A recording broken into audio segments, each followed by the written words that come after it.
कुंदकेश्वर महादेव का नाम का स्मरण कर लेने पर जीवन सुख आ जाता है। आज एक कोई इन्हीं पंडित श्री रमेश मेंदोला मित्र मंडली का ही कोई एक सदस्य सुबह मिलने के लिए आए थे, शायद वो बैठे भी होंगे।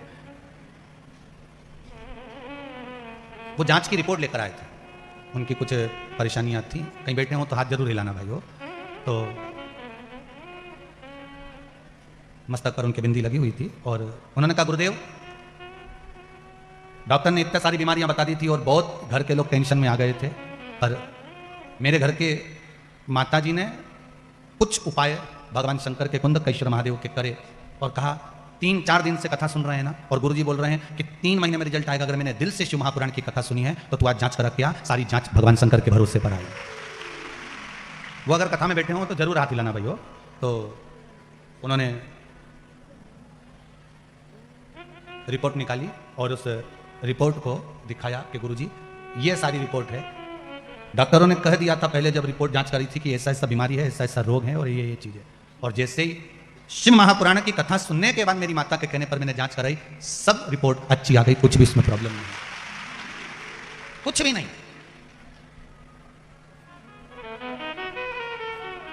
अब बाबा पर विश्वास करते हो तो बाबा आपका साथ दे।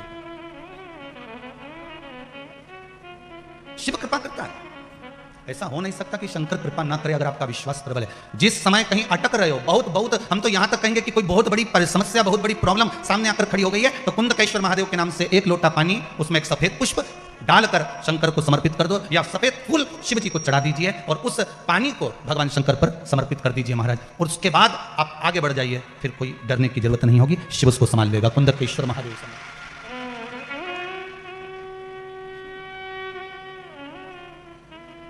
फिर वो देवादिदेव महादेव उसको संभालेगा, उसके सिवाय कोई दूसरा संभाल भी नहीं सकता। संभालने वाला वो शंकर ही हो सकता है। बोलो कुंदकेश्वर महादेव।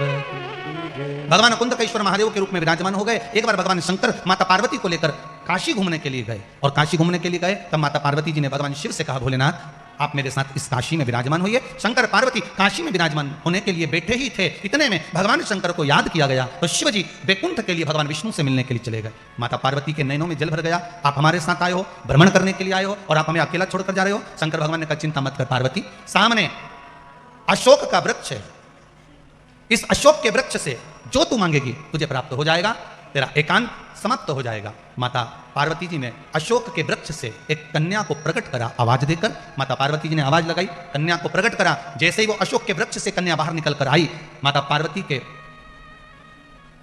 एकांत को समाप्त करने के लिए वो कन्या अशोक के वृक्ष से प्रकटी, इसलिए उसका नाम जम के बोलिए अशोक सुंदरी हो गई। शिव महापुराण की कथा कहती है अशोक सुंदरी कोई साधारण नहीं है, अशोक सुंदरी का चरित्र कोई साधारण नहीं है। अशोक सुंदरी की कथा अगर हम स्मरण करें, कुमारी अवस्था के अंतर्गत जिस कन्या हो चाहे वर हो, अगर उसके जीवन में, अगर कुमारी अवस्था में है, चाहे कन्या हो चाहे वर हो, उसके कुमारी अवस्था के अंतर्गत उसको जीवन में कुछ भी तकलीफ आए, हम तो फिर बच्चों से भी कहेंगे, ये बेटियों से, ये बेटों से जो कुमारी अवस्था के हैं, जिनका विवाह नहीं हुआ, उनसे हम ये जरूर कहेंगे कि जब भी आप शंकर जी को जल चढ़ाने के लिए जाओ, 1 लोटा पानी चढ़ाने के लिए जाओ, तो शंकर जी को जब जल चढ़ाओ तो उससे पहले प्रयास करना कि जो शंकर जी के सामने, आपको मालूम है ना अशोक सुंदरी की जगह, शिव जी के सामने जहां से पानी बहता है उसके सामने बीच में एक मोटी सी लाइन होती है, वो अशोक सुंदरी की जगह होती है। अगर आप कोई एग्जाम देने जा रहे हो, कोई कंपटीशन एग्जाम में बैठ रहे हो, कहीं इंटरव्यू देने जा रहे हो, या कोई परीक्षा निकल नहीं रही है, तो प्रयास करो, विवाह नहीं हो रहा है या कोई काम आपका अटक रहा है, तो शिव को जल चढ़ाने से पहले अशोक सुंदरी वाली जगह पर आप थोड़ा सा जल समर्पित करो, अपनी मनोकामना करो और शिव जी को जल चढ़ाकर फिर जाइए, बाबा आपका कार्य पूर्ण कर देगा। कुमारी अवस्था वालों के लिए अशोक सुंदरी का स्मरण जरूरी है। जाते हो आप लोग मंदिर, घर से जल ले जाते हो कि मंदिर का जल भर कर चढ़ा देते हो? जम के तो बोलो जरा, घर से पक्का?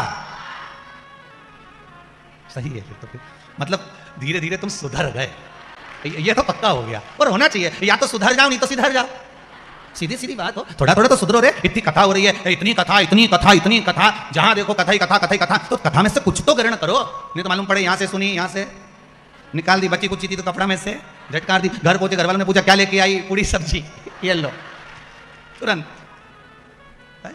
थोड़ा सा ग्रहण करिए अपने जीवन में, थोड़ा सा उतारने का प्रयास करिए अपने जीवन में, थोड़ा सा उतारने का प्रयास। महाराज शिव महापुराण की कथा कहती है, विदल उत्पल को मारने के बाद माता पार्वती जी ने कन्या को प्रकट करा, जिसका नाम सुंदर, अशोक सुंदरी का उसका नाम दिया गया। अगले वर्णन आया है, एक दनु राजा के महाराज 2 पुत्र थे, जिसका नाम था रंभ और करंभ। क्या नाम है? रंभ और करंभ। दोनों तपस्या करने के लिए गए, जल में बैठकर तपस्या कर रहे थे। जल में बैठकर तपस्या कर रहे थे, उसी समय पर एक मगर आ गया और मगर ने आकर करंभ को खा गया। रंभ बैठा, आंखों से जल बहाता रहा कि मेरा भाई मर गया, मेरा भाई चला गया, अब संतान नहीं है। हम दोनों भाई अगर तप करने गए थे तो संतान की प्राप्ति के लिए गए, तो क्या करा जाए? तो रंभ ने अब जल में बैठकर तप नहीं करा। रंभ ने अब जो तप करा है, रंभ अब जो तप करने बैठा तो चारों तरफ अग्नि लगाकर रंभ तप करने बैठ गया। रंभ जब तप करने बैठा तो भगवान ब्रह्मदेव प्रकट हो गए। मांगो रंभ, क्या चाहिए?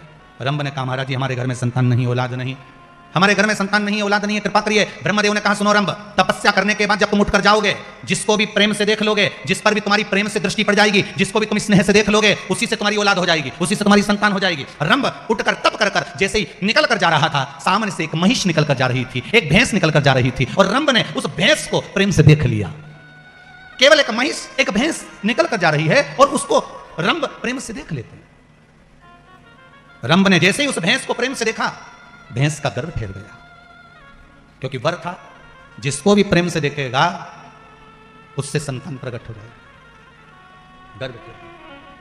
अब भैंस महिष जैसे ही अपने घर गई तो भैंस का जो पति था भैंसा, अब इसमें हंसने की कौन सी बात होगी? भैंस का पति भैंसा ही तो होगा।